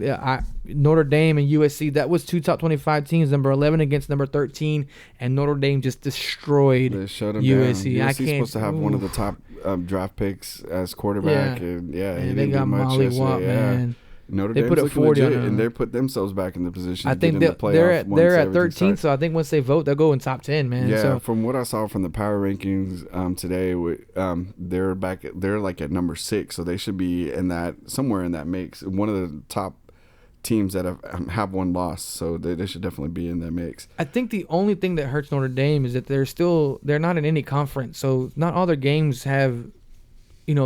They schedule games against sometimes teams that aren't going to be a factor. Yeah, they're traditional games. But they also, Navy. they also do factor in games that are legitimate teams. So it's hard for, I guess, the voters to really be like, well, they only have so many games. None of them are division games. Yeah, it's hard. But I mean, the only team they lost to was Georgia, who's sitting at 3. Which is sitting at 3. And they played a close game. Yeah, so definitely have to give them that nudge up there. Georgia's been playing great too. Definitely, they're big time. Penn State's up there again, back as a powerhouse team. They got, they got set back a few years ago. Alabama. Penn State's running back is awesome. Yeah. He first big play of the game. I mean, he's like a touchdown waiting to happen. He's awesome. He looks like a man playing against kids. So he's definitely one of the front runners for the Heisman Trophy. Penn State plays Ohio State next week, which That's I a can't good wait game. for. That's going to be awesome. So that's going to make a lot. That's going to make a lot of movement. It's going to make now. some room for teams like TCU, Georgia, Notre Dame, like for them to make the playoff. They might bump somebody off. TCU if it's not a good game. Yeah, TCU just needs to remember that there's not much competition in the Big 12, so you have to run those scores up to show how much you can dominate. So that's the only thing about the Big 12. It's not the strongest conference, at all. It's easier for the SEC teams because when they play each other and they're both tough teams. And hey, you lost to another division rival. That's another top 25 team, and TCU has to go out there and mollywop everybody because they have to show that they're dominant. So I'm definitely excited for next week's games and the shakeup of what's going on. Alabama, of course, is Alabama. Yeah. Can somebody just take them out? They've just been bullying everybody. Yeah. Like their quarterback hasn't been playing that good, and they're still rolling whooping over everyone. And I don't think that kid's that great. I mean, he's a good quarterback, but I think he's definitely has his mistakes that he makes. But it's Alabama, man. I'm just ready for them to get knocked out again. Yeah, same, man. Definitely. I know Oklahoma was struggling with Kansas State yesterday, so that's going to be Oklahoma. I don't know. I don't know if they're going to be in that playoff mix. I don't think so either. The Texas almost took you out with the freshman quarterback. Yeah. And I know that game always has different meanings, but man, I don't foresee them doing too much. I think it may be Oklahoma, TCU, definitely finals, and then TCU probably mollywop them. Yeah, I'm thinking that's probably what's going to happen, or how that's going to go down for the Big 12. But we'll see how that goes. But so there's still early in the still college early. year. Yeah, there's still a lot of time. And then they get the whole month off. I wish they would speed that up, man. But. Yeah, that sucks. All right, so moving on to some interesting baseball that's been going on. Last time we left off, the Dodgers were a win away. They ended up beating Chicago, and then New York was 0-2 the last time we met up, and I was like, man, that's it, they're done. Houston's gonna run it away. No, they came back and won three straight in a row. CC pitched a good game that one game. They had some dominant pitching for a while. Man, and New York at home is a different monster, man, and I think that really helped them. And last night's game, if you guys didn't watch, it was a good game. Classic. It was a good game. It was very. Well, the setup was classic. Yeah. There we go. It was 4-0, but it was a closer game than I thought it was going to be. I definitely thought Houston was going to. Good series though. They had a lot of 1-point game. Series throughout the series, a lot of 1-point games, so it was good. The buildup was nice. You can't beat a Game 7 under any circumstances. Baseball, hockey, basketball. So Game the hype was there. Sevens. But I mean, Houston came through. They were the better team. I mean, they were the better team all year. Altuve did his thing. He should be the MVP. Lil man. Yeah, he's awesome to watch. I always reference Oh, go ahead. I always reference to my wife. Look at this guy. He's my height. I like watching Houston's defense. Their defense is like almost solid, offensive, man. It's awesome to watch. Like, it's exciting to see those plays at home, and they're able to gun people out at home. Like, that's exciting. They all got cannons. Baseball's out there, not the most physical sport, but I mean, it gets physical when it comes to that play, and they're steady doing that play and executing it well. And props to their catcher too for holding it down, not being scared, and having guys flying at you and being able to still execute those plays. They've been doing it. Yeah, Ugo knows from experience. I know from experience. It's not easy, especially with the rules that they have and not blocking, et cetera, et cetera. Moving to the side. Yeah, for baseball, it's tougher to be on a catcher now. It's tough. It's really tough now to be a catcher, and I mean, they've been doing good. They've been handling everything. Verlander, we got to give him his props. Dude is 9-0 since the trade deadline. That was definitely a good trade. Yeah, bro, the best trade ever maybe now. Probably, when you consider the deadline in the modern era, that has to be one of them because he's been going in there and dominating, doing his thing. So, as far as the series against the Dodgers, who do you think comes out? That's gonna be a good one. I'm taking Houston. I have a wager with my brother. We did it for July. And I told him Houston was gonna win the World Series, and he didn't believe me. He's like, man, they're not that great. I don't know, bro. I'm still gonna roll with Houston. As much as I like you to win and maybe Kershaw get his one, I still think Houston. I don't really root for them when during the season because it's Houston, but. Not being a homer for Texas, I think Houston just overall is a better team. I think so. LA has some good pitching, but I think the defensive part of Houston's game and their lineup is just dangerous, man. There's nowhere to hit the ball. They got an outstanding offense. I mean, outfield, outstanding infield. Yeah, it's hard. I'm picking Houston. To me, they're the best team I've seen in a few years. They got it in a while. Yeah, and Houston's got the advantage with you because they see him. They saw him a lot. Yeah, they know you. And they know you. Oh, yeah. So, I mean, you may be taken out of the mix. He's still a dominant pitcher, but when you've seen him before, he just went over there. He's a division rival. We see him every year. You see him a few times every year. You kind of know what he's going to pitch. But L.A. kind of let him do his thing now and not making him throw fastballs that he doesn't like to throw. Yeah, for a while, though, he was dominating Houston. But last year, he didn't. He didn't at all. Yeah, he didn't at all. So, yeah. I mean, this should be good. It just should be a good series. This is going to be. It's gonna be good. I see a lot of low-scoring games. Yeah, I think it'll go 6 games. The Dodgers are tough. I mean, they have a lot of good young talent. They hit a lot of home runs, too. But do you know who has the home field on this one? The Dodgers do. The Dodgers do? Oh, yeah. So it's 2 Dodgers games. They play Tuesday and Wednesday, and then they take a break. They play Friday, Saturday, and Sunday in Houston, and then Tuesday and Wednesday, they need those games. But we start off 2 in LA, and those games are going to be early, man. It starts like at 6 o'clock, so that's kind of early games. But then Friday, Saturday, and Sunday, 3 back-to-back in Houston. That's going to be a good weekend for some baseball. Oh, man, so I can't wait to see the pitching on display too. Kershaw is one of the best in the game. I see low-scoring games, man. Yeah. I think a small ball. This is going to be very defensive, very good pitching. They're going to duke it out, man. I think this is going to be good. It starts on Tuesday. I can't wait. Win Tuesday and Wednesday, man. It's perfect. They played it smart. They didn't play on Thursday because of football. Friday, Saturday, and Sunday, man. Weekend games right there here down the street. That's awesome. Can't wait. World Series. I'm going to go with Houston on this one, though. Yeah, me too. And not just being a homer, just from what I've seen. I've watched the Dodgers. They're a good team, and they're always exciting to see. They make headlines, especially being out in LA. But to me, the Astros are one of those teams. Like, if you sit and watch, just as an average baseball fan, and you watch them, they're like must-see TV. They're excited on both sides. I think they got too many weapons, and I think they're going to take it. Yeah, I think they're going to take it. I mean, and just from a personal level, it's hard to not root for Houston just dealing with everything that they had to deal with this year.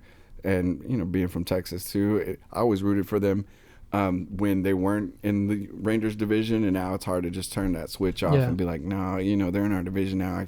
I just hate them. I'm just not that dude, so I'm picking them. It's hard not. It's hard to be that guy still. Like for me, it is. I definitely hate Houston teams.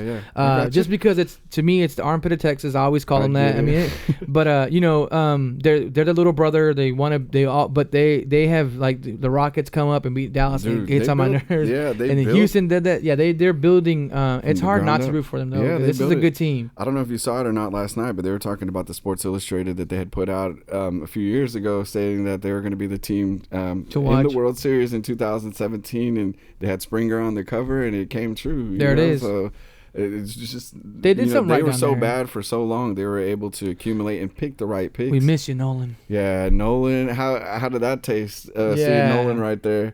Yeah, and seeing you Darvish celebrate. So Rangers, So, I know it's what been are we a tough doing week. wrong? Yeah, it's been a tough week. I know Rangers fans are looking at it saying, "Damn, there's Nolan, there's Reed Ryan.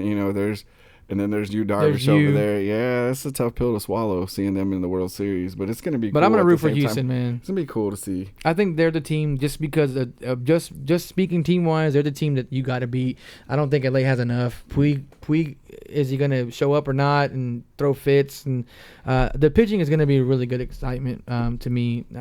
But I think Houston, just their lineup and their defensive play is you're gonna have to get those lucky bounces and those bloopers in the middle short infield and stuff. So Yeah. yeah. Good luck, LA. Good luck. LA. Sorry. We'll see. We'll see. Yeah, what it happens. should- I wouldn't it be should too be- mad. I mean, Dodgers have won in a long For time. a few since Kirk years, Gibson. this is probably one that I've been anticipating to watch more than anything else. Oh, big time. so- Yeah, with the markets and the exciting teams. Yeah, definitely. Yeah, I think it's going to be good. I think just LA being in there is good for baseball, but Houston's that team. Like you said a few times, they're dynamic. They're good. Yes, sir. Go Houston. Sorry, man. Carlos, I'll get with you. Sorry, Rangers fans. I'll get with you for what I win with that wager. So I called it. You didn't believe me. Now what? Time to pay up. Yep. Pay up. Shut up. Then we also had the opening week for NBA, man. I don't know if you saw that first game against Cleveland and Boston with that injury. Oh, yeah. Yeah. I didn't get to see the game, just being out and about, Moving but I did see the highlight. I was at the Stars game, who were doing pretty good. Shout out to them. But I had to see what happened because on my phone everybody's Haywood, Yeah. did you see that? Did you see that? This and that. So I had to look, and I wish I never looked at that thing. I too didn't watch the game. I think it started on Thursday, so I was watching football. But as soon as I Wednesday, yeah, Wednesday. they kicked off Wednesday. They kicked off Wednesday. I forgot what I was doing Wednesday. Maybe I had a game. I don't remember. But I wasn't watching, and then I started noticing it on Facebook on our football pages. Uh-huh. Everyone's like, "Oh man, you made a trade just like Hayward." I'm like, "What's going on?" And I saw, I was like, "Oh man, that looked bad." Yeah, it was one of the worst you'll ever see. I mean, that sucks for them because they were supposed to be one of the That was their top shot. contenders, and yeah, you could tell that whole night that took the wind out of their sail. They still yeah. have Kyrie, but their whole team looked kind of. It's quiet. bad when all the teammates, whether they play on your team or not, go up there and try to condole you and tell you, "Hey man, I'm they're sorry." hugging and looking like they wanted to throw Some up dudes were and stuff. crying, man. Yeah, It was dude. bad. I mean, that's something you don't want to see. we wish for Any a speedy player, recovery, and man, especially but- him. He just started. He's With excited them. to go. Yeah. That changed the whole NBA with him signing there.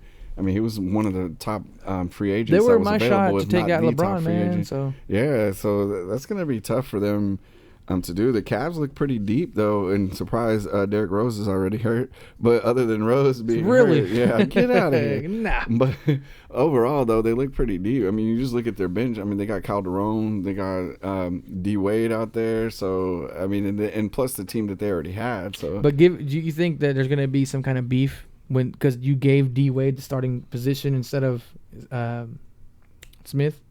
no, I don't No? think so. Smith is hot. Smith is, you can't predict what he's gonna do. He's gonna get pissed no matter what. Yeah, I think he's just one of those. He's type a of Cowboys dudes. fan, so shout You out. never know. Yeah, I mean, I like his game. He can shoot. He's a streaky shooter, and he's one of those guys that he's pesky. He gets people.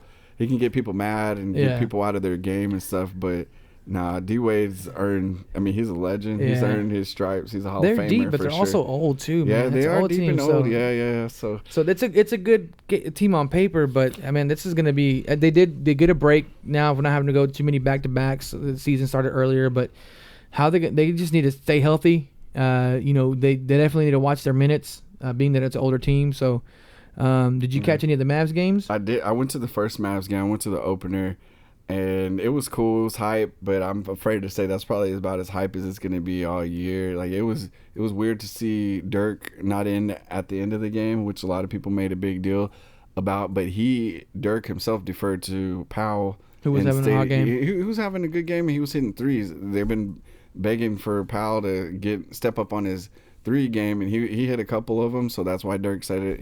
Go ahead and let him in, which I get, but at the same time it was still weird. And we couldn't stop Schroeder for the Hawks, and the Hawks are supposed to be one of the lower end teams, and we had no way to stop him. I was wondering, at the time, why we didn't have Devin Harris in the game or somebody that could stop him, but nobody could stop him, and they did their thing. And then we lose to Sacramento second game, and then Dennis Smith Jr. is hurt.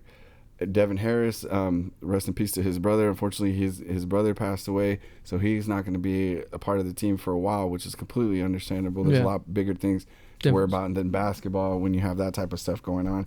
So I'm not feeling too good about the Mavs season at all. Like, I'm a Mavs fan for life, but yeah, this is going to look like another rough season, buddies. Personally, for me, my basketball season don't start until after the Super Bowl. Did you happen to see any of the Houston game last night? No. Yeah, Houston killed them last night. Yeah, it was bad. That's one that I didn't even want to watch. By the time I tuned in, it was over. Early in the game. Houston's going to be a good team, man. Yeah, but they're going to be tough to contend with. The Mavs is rebuilding phase, man. Yeah, shout out to them for taking out the champs the first game. Thank you. So, yeah, they did that. They put up 122 on them. So it was a close game, but, man, Houston's looking like a top contender, man. They can, with Chris Paul there now, I think if they learn to play Chris Paul and my bearded brother over there learn how to not be the ball hog. Harden. Yeah, with Harden, if they both are the ones that need the ball. But I think with Chris Paul, he has the help now. He doesn't have to have the ball. Right. I think they're going to be a really good team, they're man. going to be a tough team to deal with. And speaking of the champs, Steph Curry last night, baby, throwing his mouthpiece. What is wrong with you, Steph Curry? That's the second time I've seen you do that, man. It wasn't even a bad foul, dude. You're one of the faces of the league, if not the face of the league. Like, you need to chill out, bro. That was arguably a foul or not a foul. I mean, it wasn't anything like flagrant. Yeah, it wasn't bad, anything bro. to get mad about. You're common. Did he hit you? Did he not? Don't throw your mouthpiece at the ref, dude. You're showing, like, I don't know, man. That's disrespectful. People don't like you already, and you're not helping yourself out. Get calls when you throw stuff like that at refs. They don't trust me. They remember that stuff. They're gonna. We have known that the NBA refs look out for certain things, and then you put them on the radar for being like that. You're gonna get called for. You're not gonna get your calls going your way doing that, acting like that. But acting like a little baby like that, man. Don't do that. Yeah, man, I agree completely. So we'll horrible. see, man. I'm interested to see what the Thunder look like. I haven't got a chance to watch them, but I know they're going to be a threat. And I hear the Greek Freaks making a lot of noise out there, averaging like 30 plus a game. Still wish the Mavericks got him, but we didn't. I hope we have some more basketball that's worth watching throughout. I think we do this year. We do, bro. It's a lot more open, I think, than just your standard Golden State, Cleveland, than last year. Yeah, I think so. I think in the East, I don't know, but the West is looking like it's getting back into shape of how it used to be. So I'm looking forward to watching Houston, Oklahoma play against like Golden State. Yeah, New Orleans gave Golden State a good run for their money too, so they're going to be a team to watch out for too. So. Yeah, it should be good. It should be a better season, man. It's a good thing that it started. It gives us some stuff to do. Break up the week. The monotony of football. Yeah. So much. Give us something a little more. Now we have to do more work, but it's all good. So we do have what's happening. So there's a lot of good stuff. Basketball's back. For one, baseball is definitely a must-watch, guys. I definitely think you're going to get a good series. That's to me is what I'm looking for the week. By the time next show, we may already have a World Series champion. So who knows, man? Hope not. Yeah, hopefully it goes a few games, but 7 games. Who knows? They definitely get in at least 4 games before we have the next show. So I hope it's not a sweep, but I hope it's a good series. I wouldn't mind a Game 7 and again. But that's what I'm looking forward to, what's going on. I just wanted to give a quick shout out to the Stars. 4 games in a row that they've won. They're looking good. They're looking like the team that everybody thought we were going to have at the beginning. So they seem like they're turning it around. They have a lot of new pieces to mesh with, but they're looking good. So big shout out to them. Big shout out to the Stars, man. To their game. And right now, honestly, Dallas-Fort Worth, that's probably our only hope as far as a championship. I mean, the Cowboys, I love them, but it's going to be a tough road for them. The way Washington and the Eagles are playing, it's going to be really hard. It's a tough road. I'd say if I had to bet on any team winning the championship soon, it's going to be the Stars. And they have been close the last couple of years, man. Yeah. So shout out to the Stars, man. Y'all tune in and go to a game if you haven't been to a game. Yeah, they're cheap. The tickets are pretty cheap right now. It's actually fun. There's a few rules that you may not understand that if you haven't never watched hockey that you can pick up pretty quick. I used to be an avid hockey fan younger days when the Stars were really great. Kind of lingered off when they had that whole Strike. and Yeah, they, that affected a all lot the of networks didn't pick them back up. So, but man, the Stars are exciting to watch. If you guys, like Adolf said, this is probably our chance to win a championship. So, shout out to the Stars. Keep it going. I don't know. You have anything else for the week? Yeah, I just wanted to give a shout out for the standings in our pick'ems. I'm way down there. Yeah, what happened, bro? I forgot to save my picks last week, so the whole first round of games, I didn't pick. Lucky for me, there were a lot of upsets in that game, and actually meant to mention the split of home games and away games is like 46-46 on the season, so it's hard. A lot of the underdogs have been winning, so it's not a guaranteed thing just because the team plays at home. So it's been a tough week to pick, or a tough season to pick on. So now I'm pretty much out of the whole thing, but I just still want to give everybody a shout out anyway. So first place is Jason still with 57 points. His team is Hook'em. Second place is Dylan, who plays for the Hawks and Buffaloes, who I'm representing right now.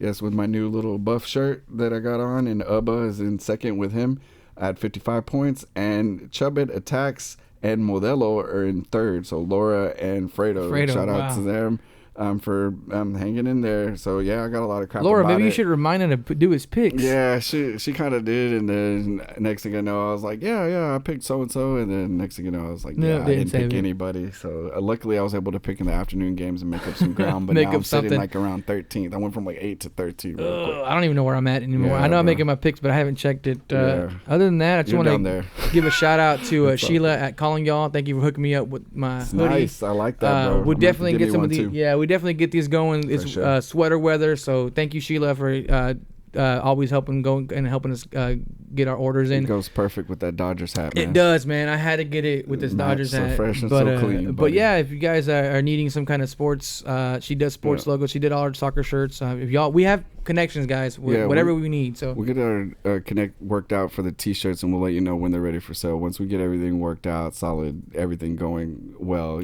Stuff takes time, takes money. We're gonna do that though. So. I will tease it to y'all. I am working on something for some giveaways for some shirts. So y'all stay tuned for that. It's gonna require you guys to tune in, call in, and subscribe and things like that. But we definitely got some in the works. So we'll make it worth it, guys. I have a few people ask me where can they get Sports Cave shirts, and those are in the works, guys. It's awesome. Wait for us, be patient, and I guarantee you that at one point or another we'll have something for you out there. For sure. Yeah, if you need, we can get anything you need, so we'll work it out. But other than that, it's your boy Juice. Thank you for tuning in. Have a great week. Adolf, thank you very much. Have a nice week. Episode 13. Lucky 13. Go Cowboys. Thank you for watching the Sports Cave on #Champs.